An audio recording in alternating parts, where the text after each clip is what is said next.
మన ప్రభువు మన రక్షకుడు యేసుక్రీస్తు నామంలో మనకందరికి శుభములు. దేవుడు మనల్ని ఈ విధంగా ప్రేమిస్తూ మరొక దినాన్ని ఉచితంగా దయచేశాడు. దేవునికి వందనాలు. 33వ దావీదు కీర్తన 5వ వాక్యాన్ని ధ్యానం చేసుకుందాము. 33వ దావీదు గారి కీర్తన 5వ వాక్యము. ఆయన నీతిని న్యాయమును ప్రేమించుచున్నాడు. లోకము యెహోవా కృపతో నిండియున్నది. ఇక్కడ ఒక్కొక్క మాట చాలా బలమైనటువంటిది, లోతైనటువంటిది, విస్తారమైనటువంటిది. బైబిల్లో ఉన్నటువంటి ప్రతి మాట కూడా చాలా లోతైనటువంటిది. అది పరిశుద్ధాత్మ దేవుడు మనకు బయలుపరిస్తే దానిలో ఉన్నటువంటి సారము, దానిలో ఉన్నటువంటి జీవము, దానిలో ఉన్నటువంటి వెలుగు మనకు కనబడుతుంది. దేవునికి స్తోత్రం. ఆయన నీతిని ప్రేమించుచున్నాడు, న్యాయమును ప్రేమించుచున్నాడు. యెహోవా కృపతో భూమి లోకము నిండి ఉన్నది. ఈ మూడు వేరువేరుగా మనము ధ్యానం చేయవచ్చు. మొదటిగా యెహోవా నీతిని ప్రేమించుచున్నాడు. యెహోవా నీతిని ప్రేమించుచున్నాడు అన్న మాటలో ఆయన నీతిమంతుడు. దేవునికి స్తోత్రం. అది అక్కడ ప్రారంభం. ఎందుకు యెహోవా నీతిని ప్రేమించుచున్నాడు? ఎందుకంటే ఆయన నీతిమంతుడు. చూడండి, నీతిమంతుడు, యెహోవా నీతిని ప్రేమించుచున్నాడు. అసలు నీతి అంటే ఏమిటి? బైబిల్లో యెహోవా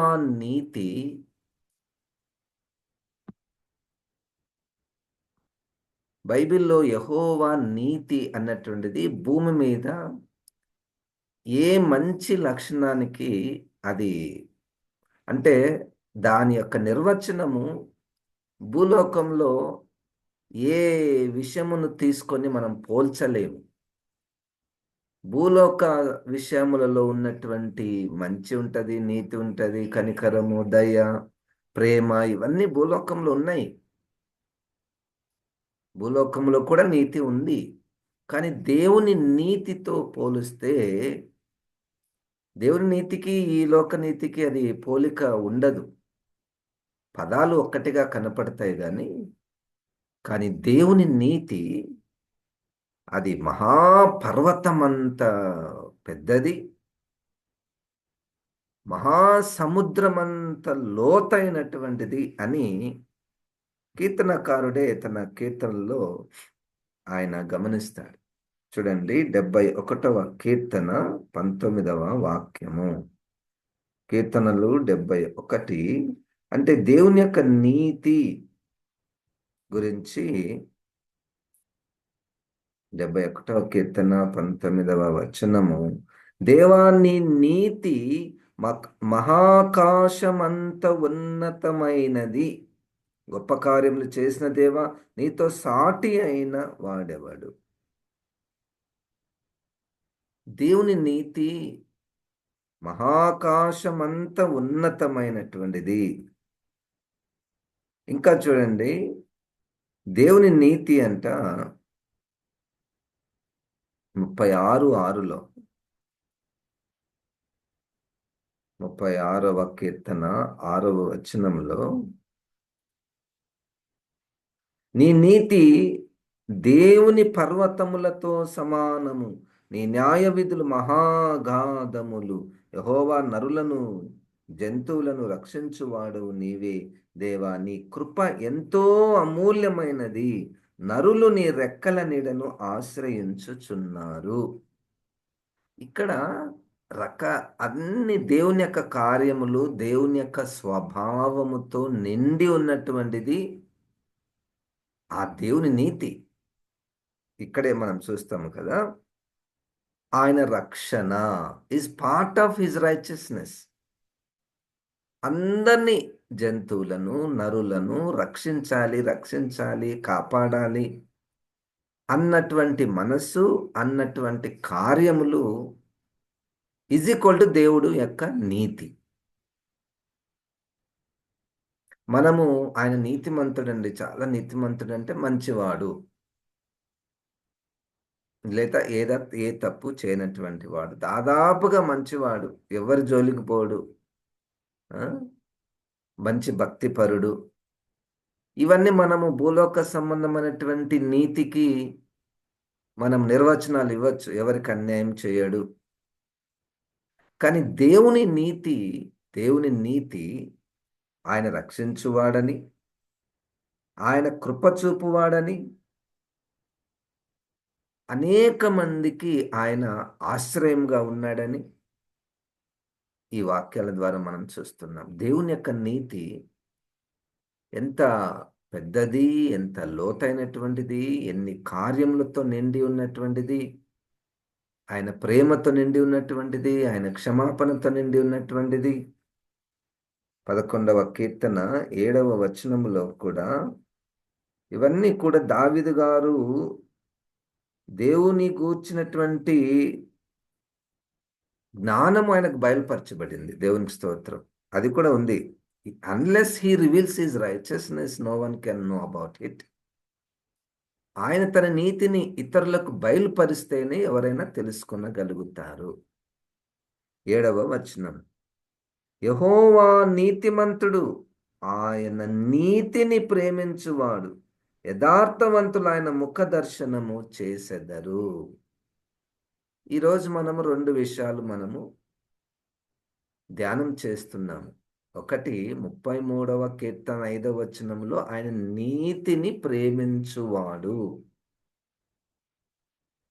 దానికి ముందేముంది? ఎందుకు అదంటే నాకు ఇష్టము? ఎందుకు అది మనుషులలో ఆ నీతిని కోరుకుంటున్నాడు? ఎందుకంటే తాను కూడా నీతిమంతుడు. యెహోవా నీతిమంతుడు. అయితే ఆయన తన నీతిని కోరుకుంటాడు మన నుండి. భూలోకంలో నీతిమంతులుగా ఉండుట, లేదా తీర్చబడుట, గుర్తించబడుట, అవన్నీ ఉన్నాయి. 10వ అధ్యాయం అపోస్తల కార్యంలో కొర్నేలి గురించి ఏం రాయబడిందంటే నీతిమంతుడు అని రాయబడింది. కొర్నేలి భయభక్తులు కలిగినటువంటి వాడని, కొర్నేలి ప్రార్థనలు చేస్తున్నటువంటి వాడని. అయితే రక్షణ లేదు. రక్షణ లేనటువంటి భక్తి చాలా మందికి ఉంది. రక్షణ లేకుండా మానవులకు కనపడేటటువంటి నీతి చాలా మందిలో ఉంది. కానీ దేవుని నీతి, దేవుని రక్షణతో పోల్చుకుంటే మన నీతి క్రియలు మురికి గుడ్డలతో సమానము. దేవుని నీతి ఇది మనకు భూలోకంలో దొరికేటటువంటివి ఏంటంటే, మనం నేర్చుకున్నటువంటివి, మనం చుట్టూ చూచినటువంటివి, మనం పుట్టిన సమయానికి ఇదిగో నీతి అంటే ఇలాగుండాలి అని మనకు ఈ సొసైటీ మనకు నేర్పిస్తుంది. కాబట్టి కొంత మేరకు మనం నీతిగా బ్రతకడానికి ప్రయత్నం మనం చేస్తూ ఉంటాము. కొంత దూరం వస్తాము. దానిలో కొంతమంది ఇంకా ముందుకు వెళ్తారు నీతిలో. కొంతమంది మెల్లమెల్లగా ఉంటారు. కొంతమంది అవినీతిలో జీవిస్తుంటారు. సరే, అవన్నీ ప్రక్కన పెట్టి ఇప్పుడు దేవుడు నీతిమంతుడు. దేవుడు నీతిమంతుడు, ఆయన నీతిని ప్రేమించువాడు. ఆయననే నీతిమంతుడు.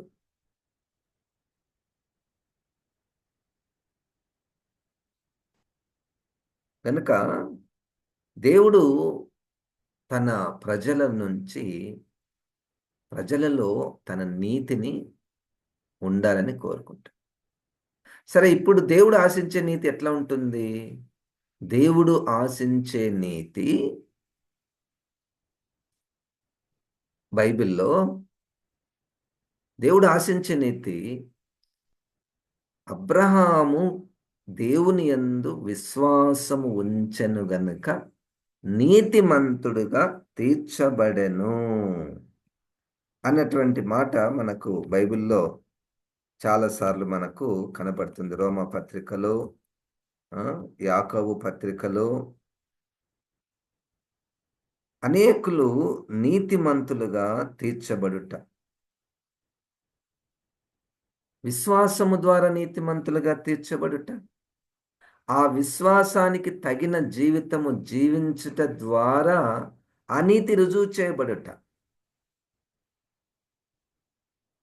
ఇప్పుడు విశ్వాసము ద్వారా అంటే విశ్వాసం అంటే దేవుడు ఉన్నాడని, ఏ దేవుడు? సృష్టికర్త ఉన్నాడని, ఆ సృష్టికర్త యేసుక్రీస్తులో ప్రత్యక్షమయ్యాడని, మన పాపముల కొరకు ఆయన మరణించి తిరిగి లేచాడని, ఆయన తిరిగి తన సంఘం కొరకు రాబోతున్నాడని, ఇట్టి విశ్వాసము కలిగినటువంటి వారు నీతిమంతులు. ఇది దేవుని నీతి. దేవుడు ఒకరిని నీతిమంతులుగా చేయుట. భూలోకం అంతా చూస్తే, భూమి పుట్టినప్పటి నుంచి ఇప్పటి వరకు ఒకవేళ దేవుడు చూశాడు అనుకుని ప్రతి మనిషిని ఎవరు నీతిమంతులు, ఎవరు నీతిమంతులు, ఎవరు నీతిమంతులు అని చూసి చూసి చూసి ఆయన ఏమన్నాడు? రోమపత్రికలో 3వ అధ్యాయములో 11వ వచనంలో, నీతిమంతుడు లేడు, ఒక్కడు కూడా లేడు. అది దేవుని యొక్క ఒక స్టేట్మెంట్. నీతిమంతుడు లేడు, ఒక్కడు లేడు, ఇప్పటికి కూడా లేడు. భూలోకమును చూడగా మనము చాలామంది నీతిమంతులమని చెప్తూ ఉంటాము. ఎందుకంటే మన ప్రామాణికాలు వేరే. మన ప్రామాణికాలను ఆధారం చేసుకొని ఒక మనిషిని మనము పైకి మాత్రమే చూడగలము కాబట్టి, పైకి మాత్రమే మనం చూడగలము. ఆ చూచినంత మేరకు బాగానే కనపడతారు. నీతిమంతుడు, నీతిమంతురాలు, ఈమె చాలా నీతిమంతురాలు, నీతిమంతుడు అని మనం చాలా నిర్వచనాలను మనం ఇస్తూ ఉంటాము. ఇది మనము ఒకరినొకరం చూసుకుంటే ఈ నిర్వచనాలు, ఈ కంక్లూజన్స్ వస్తాయి మనకు. అదే దేవుడు చూస్తే ఎవ్వరు కూడా నీతిమంతులు లేరు అంటే అర్థమేంటి? నీతిమంతులు లేరు అంటే అర్థమేంటి అంటే, ఇంకా ఆయన 3వ అధ్యాయం 10వ వచనం రోమపత్రిక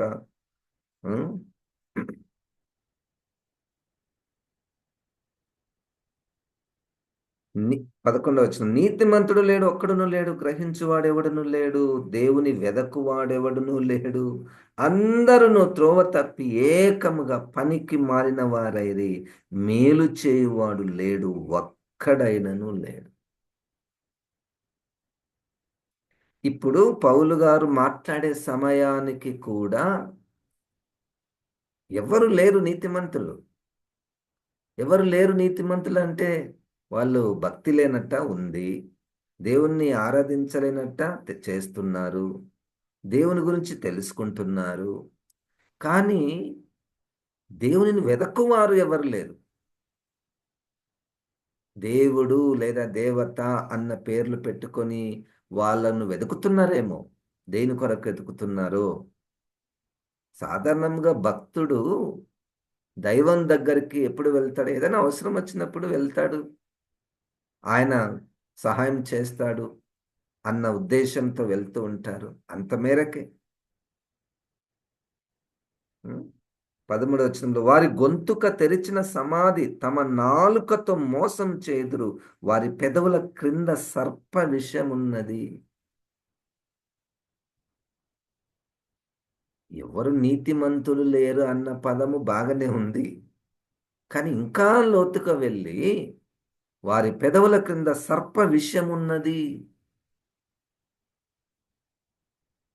ఎవరికి సర్ప విషమున్నది?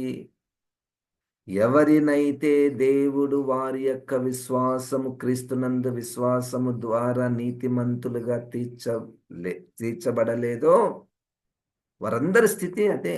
వాక్యం చెప్తుంది, వారందరి స్థితి అదే. మనం వినడానికి కొంచెం కఠినంగా ఉంటుంది. ఉచితముగా నీతిమంతులుగా ఎవరైతే తీర్చబడలేదో ఇంకను వారు దేవునిని వెదకరు. దేవుని లాంటి దేవుళ్ళను వెతుకుతున్నారు.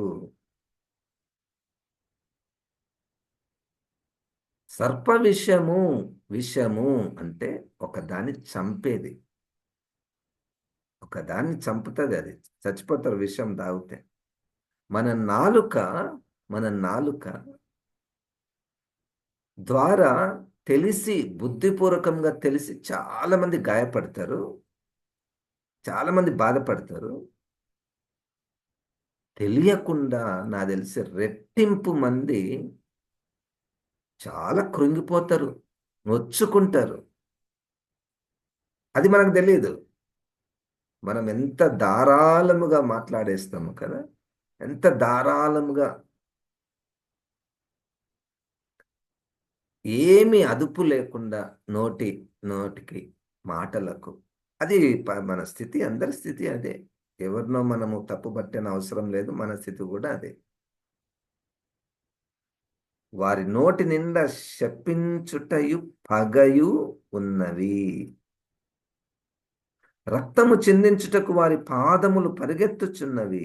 నాశనమును కష్టమును వారి మార్గములలో ఉన్నవి. శాంతి మార్గము వారు ఎరుగరు. వారి కన్నుల ఎదుట దేవుని భయము లేదు.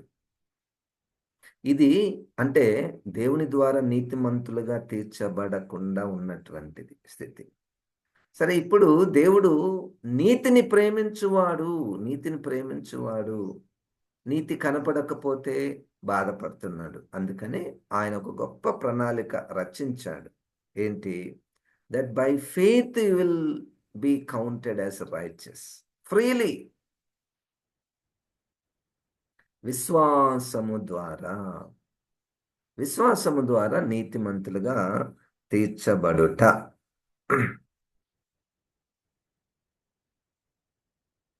యేసుక్రీస్తు నందు విశ్వాసము ద్వారా, యేసుక్రీస్తు రక్తము నందలి విశ్వాసము ద్వారా. యేసుక్రీస్తు రక్తము మాత్రమే నా పాప భారాన్ని తీసివేస్తుంది అన్న విశ్వాసము ద్వారా. యేసుక్రీస్తే నిజమైన దేవుడు, ఆయనను ఆశ్రయించుట ద్వారానే నాకు రక్షణ ఉంది అని విశ్వాసం ఉంచేటటువంటి వారికి ఉచితముగా ఒక నీతి అన్నటువంటిది తొడిగించబడుతుంది. మనము నీతిమంతులం కాము. ఒక నీతి అన్నటువంటిది ఒక వస్త్రముగా మన మీద వేసి ఒక ముద్ర. అప్పటి నుండి మనకు నేను నీతిమంతుడన్నా, నేను నీతిమంతురాలునా అని ఆత్మముద్ర ఏం చేస్తుందంటే, ఇప్పటి నుండి నువ్వు అవినీతి కార్యములు, పాపములు, చెడ్డ కార్యములు చేయకూడదు. ఎందుకంటే నువ్వు నీతిమంతుడవు. దేవుడు నిన్ను ఉచితంగా నీతిమంతుడిగా చేశాడు. నువ్వు ఇప్పుడు పరిశుద్ధపరచబడడంలో నీ జీవితాన్ని కొనసాగించాలి. దేవుడు నీతిని ప్రేమిస్తున్నాడు. మనం చాలాసార్లు దేవుడు నన్ను ప్రేమిస్తున్నాడు. నిజమేనా? దేవుడు మన నీతిమంతులను ప్రేమించుచున్నాడు. మొట్టమొదటి మెట్టు, దేవుడు లోకమునంతటిని ప్రేమిస్తున్నాడు గనుక ఆయననే ఈ లోకానికి వచ్చి ఈ అనేకులను విశ్వాసము ద్వారా నీతిమంతులుగా చేయుచున్నాడు. ఆయన నీతిని ప్రేమించువాడు. చూడండి, 2వ పేతురు పత్రిక 2వ అధ్యాయము 7-8 వచనాలు. 2వ పేతురు పత్రిక 2వ అధ్యాయము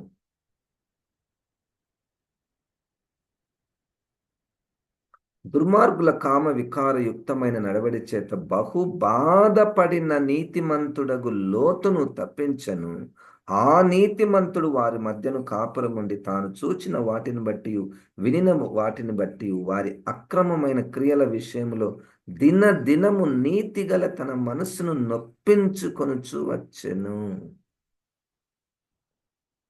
దేవుడు ఒక ఆయనను ప్రేమిస్తున్నాడు. ఎవరిని? నీతి కలిగిన లోతును ప్రేమిస్తున్నాడు. ఆ ప్రేమించడంలో ఏముంది? విడిపించుట ఉన్నది. ప్రేమించుటలో రక్షించుట ఉన్నది.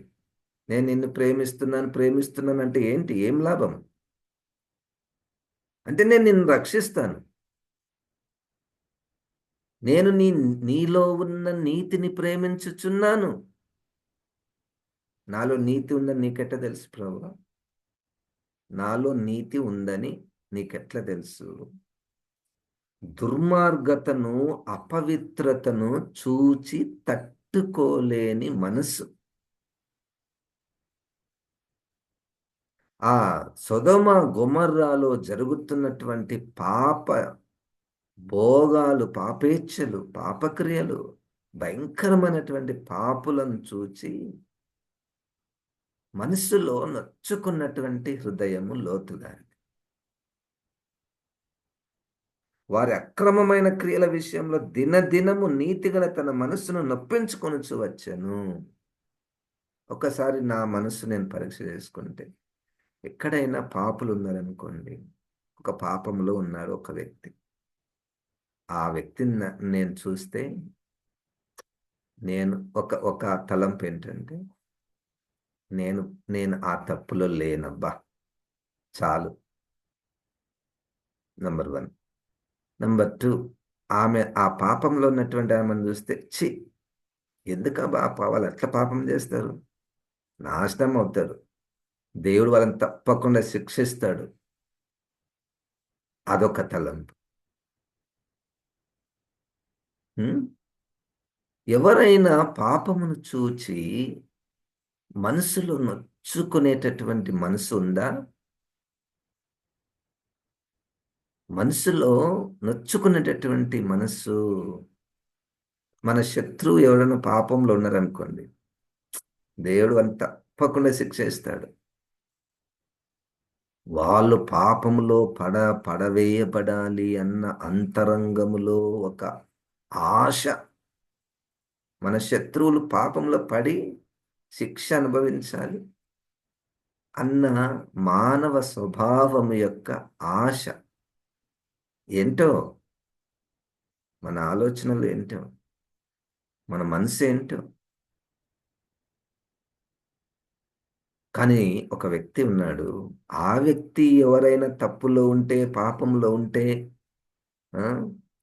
దేవా వాళ్ళని బాగా శిక్షించాలి నువ్వు అని కాకుండా, మనసులో నొచ్చుకునేటటువంటి మనసు. ఆ నీతిమంతుడు వారి మధ్యన కాపురముండి తాను చూచిన వాటిని బట్టి వినిన వాటిని బట్టి వారి అక్రమమైన క్రియల విషయంలో దినదినము నీతిగల తన మనస్సును నొప్పించుకొనుచు వచ్చెను.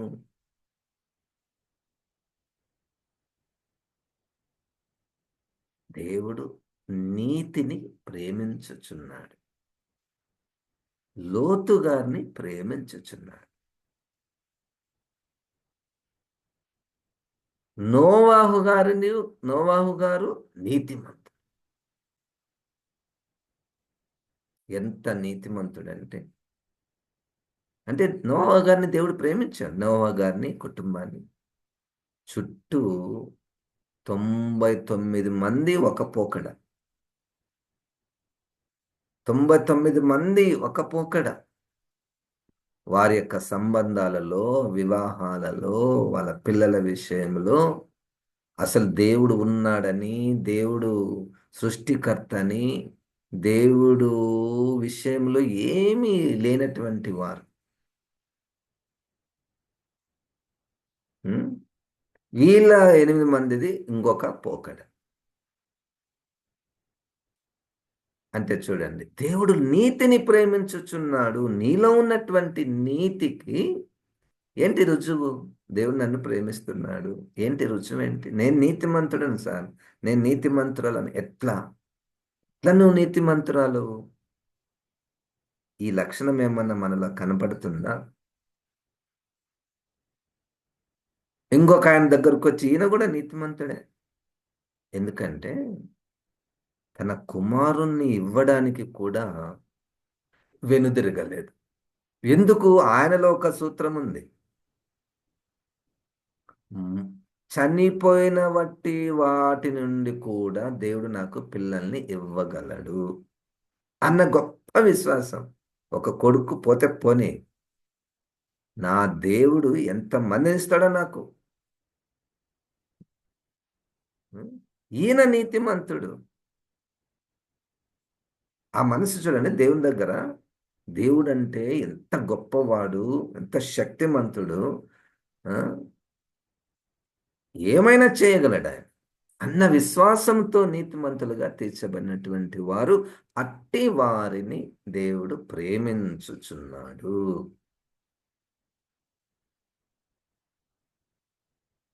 నాకు దేవుడు అన్ని బహుమానాలు ఇచ్చాడు సార్. దేవుడు నన్ను చాలా ప్రేమిస్తున్నాడు. డబ్బులనిచ్చాడు, మంచి ప్రేమిస్తున్నాడు. మంచి కారు, ఇల్లునిచ్చాడు, బట్టలనిచ్చాడు, మంచి ఆరోగ్యం ఇచ్చాడు. దేవుడు నన్ను ప్రేమిస్తున్నాడు. చిన్నది, చాలా చిన్నది, మంచిదే. దేవుడు నిన్ను ప్రేమిస్తున్నాడు, గుర్తిస్తున్నావు. ఇప్పుడు దేవుడంట నీతిని ప్రేమించుచున్నాడు. నా నీతి ఏంటి? నా నీతి సంగతి ఏంటి? ఆయన నీతిమంతుడు గనుక మనలో ఆయన నీతిని ప్రేమించుచున్నాడు. పరిశుద్ధాత్మ దేవుడు నీతి, దేవుని నీతి అంటే ఏంటో మనకు తెలపాలి. మనలో ఎటువంటి నీతి ఉండాలనో ఆయన మనకు సహాయం చేయాలి. అప్పుడు మనము తప్పించబడతాం, రక్షించబడతాం. దేవుని నీతితో మనము నింపబడాలని కోరుకుంటాం. ఒక మంచి మాట రాయబడింది మొదటి యోహాను పత్రికలో 3వ అధ్యాయం 12వ వచనంలో. ఏబేలు నీతిని ప్రేమించెను. ఏబేలు నీతిని ప్రేమించెను. ఏబేలు నీతిమంతుడు కనుక ఆయన అర్పణ అంగీకరించబడెను. ఇప్పుడు చెప్పండి, మన అర్పణలు దేవునికి అంగీకారంగా ఉన్నాయా లేదా? మన అర్పణలు దేవునికి అంగీకారంగా ఉన్నాయా లేదా? ఎవరి అర్పణలు దేవునికి అంగీకారంగా ఉంటాయి? ఎవరి అర్పణలు దేవునికి ఇంపైన సువాసనగా ఉంటాయి? ఉం? ఎవరి అర్పణల విషయంలో దేవుడు చాలా సంతోషంగా ఉంటాడు? పరిశుద్ధాత్మ దేవుడు మనల్ని సర్వసత్యంలోనికి నడిపించునుగాక. ప్రార్థన. వాక్యమైన ప్రభా, నీ మాటలు ఉన్నటువంటి జీవము, వెలుగు, సత్యము ప్రభా మా హృదయముల మీద వ్రాయుము. నీవు నీతిమంతుడవు, అది ఎంతో గొప్పది. ఆ నీతి ప్రభా, ఆ నీతి మాలో నువ్వు కోరుకుంటుండగా ప్రభా, మాకు కావలసినటువంటి ఆత్మశక్తి, విశ్వాసము, జీవితము నువ్వే మాకు దయచేయమని యేసుక్రీస్తు నామమున ప్రార్థిస్తున్నాము తండ్రి. ఆమెన్. ఇప్పుడు మన పరమ తండ్రి అయిన దేవుని యొక్క ప్రేమ, ప్రభు అయిన యేసుక్రీస్తు యొక్క కృప, పరిశుద్ధాత్మ దేవుని యొక్క సహవాసము మనకందరికి సదాకాలము తోడయుండును గాక. ఆమెన్. దేవుడు మనల్ని దీవించును గాక.